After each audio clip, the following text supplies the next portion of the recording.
Ever pondered why some chaps naturally take the reins while others are perfectly content being led around like a poodle on a leash? Welcome to the fascinating world of leadership, where some individuals seem to have a magnetic pull, effortlessly drawing others into their orbit. It's a curious thing, isn't it?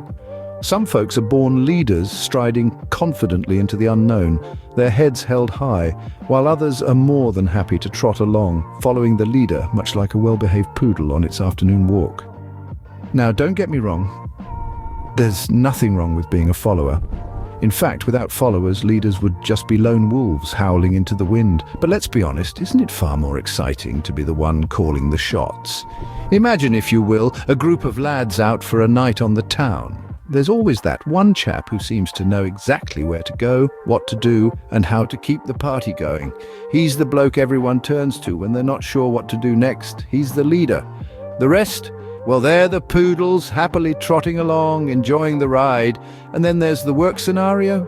You know, the one there's always that one bloke in the office who seems to have it all together. He's confident, decisive, and everyone naturally looks to him for guidance. He's the lion leading his pride with strength and dignity. The rest, well, they're the sheep, contentedly grazing, blissfully unaware of the lion's power. But here's the thing, not all lions are born, some are made, and every sheep has the potential to become a lion.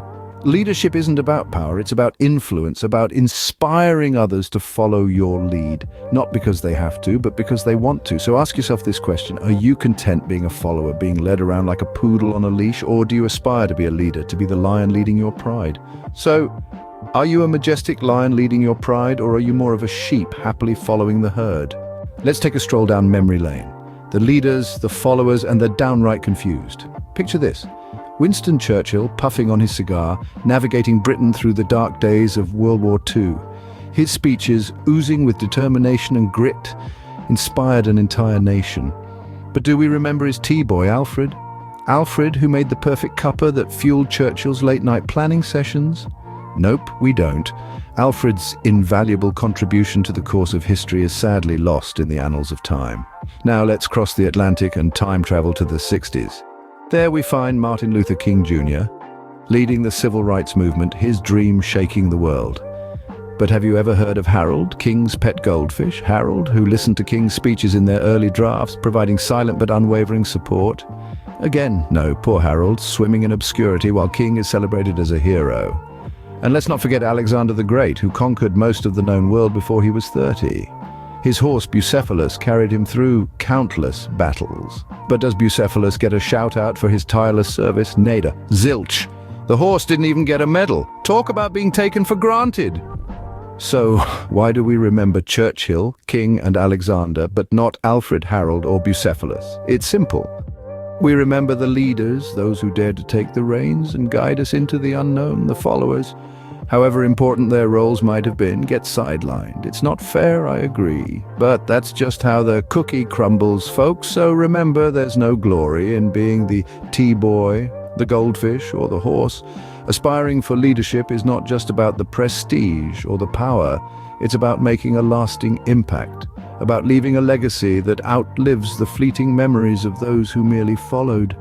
History remembers the leaders, not the guy who was just along for the ride.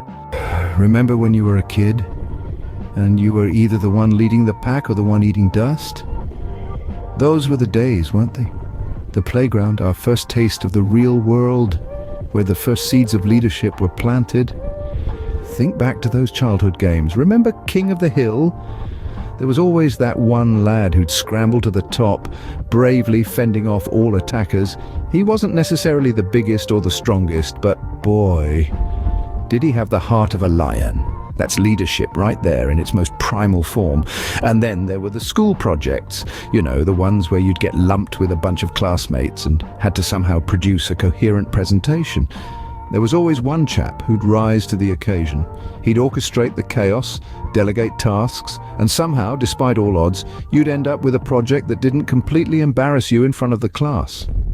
That, my friends, is leadership in action. But let's not forget about the followers. Oh, the followers. We all know one.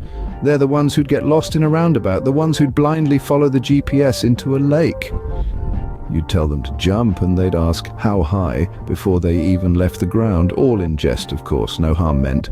However, it does illustrate a point. Leadership isn't just about the one leading, it's also about those willing to follow. However, don't get me wrong, being a follower isn't always a bad thing. It's essential to know when to lead and when to follow. But let's be honest, leading is just more fun.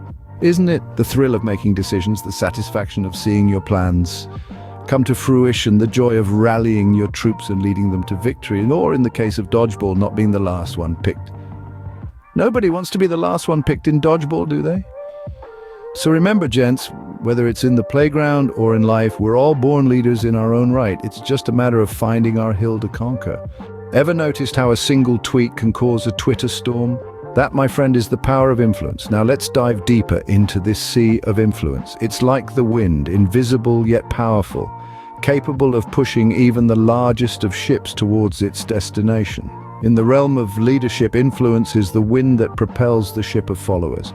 Consider the social media trends that sweep across the globe. One moment everyone's dumping buckets of ice water on their heads, the next they're eating spoonfuls of cinnamon. It's all a bit bonkers, isn't it? But that's the power of influence, isn't it? It's so potent that it can convince people to do the strangest things. So, how do leaders harness this power? Well, it's not by tricking their followers into eating a ghost pepper on a dare, I'll tell you that much. The key is to use influence to inspire, to guide, to motivate.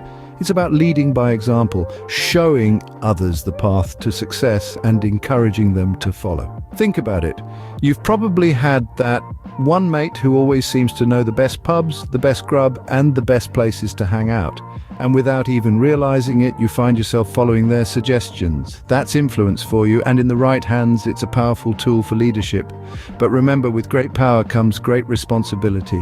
It's all fun and games until someone ends up with a spoonful of cinnamon up their nose, right? As a leader, it's crucial to use your influence wisely. You're not just leading your friends on a pub crawl, you're guiding them towards a better life. And that's something you should take seriously. So in the grand scheme of things, influence is more than just a tool for causing Twitter storms or creating ridiculous trends. It's a mechanism for change, for progress, for improvement. And as a leader, that's what you should aim to achieve. Remember, folks, being an influencer doesn't mean you have to lead people off a cliff. So, are you ready to ditch your follower badge and step into your shiny new leader boots? Yes, you. I'm talking to you. The one who's been hiding in the shadows, allowing others to make decisions for you. The one who's been playing it safe, passing the buck and following the herd. No more, my friend. It's time to step up, take the reins, and show the world what you're made of. We all have that potential for leadership boiling inside us, like a kettle waiting to whistle. But it takes courage to turn up the heat, to let that whistle blow and to say, "Hey world, here I am and I've got something to say." And let's face it, being a follower can be a bit like being the last slice of pizza in the box. Sure, you're still part of the party, but nobody really wants you. You're just there in case someone gets a bit peckish later on. Is that really the life you want? Imagine instead being the first slice, the one everyone fights over, the one that sets the standard for all the other slices. That's what being a leader is like. It's about setting the pace, making the tough calls, and inspiring those around you to be the best they can be. And sure, leadership isn't all pizza and sunshine. There will be times when you feel like you're trying to herd cats while walking a tightrope over a pit of hungry alligators. But let me tell you, the view from the top is worth it. So why not give it a shot? Step out of your comfort zone, embrace the uncertainty, and take the plunge into the world of leadership. Because let's be honest, the world could use a few more good leaders. So step up, gents. Who knows, you might just lead us into a world where socks and sandals are finally socially acceptable.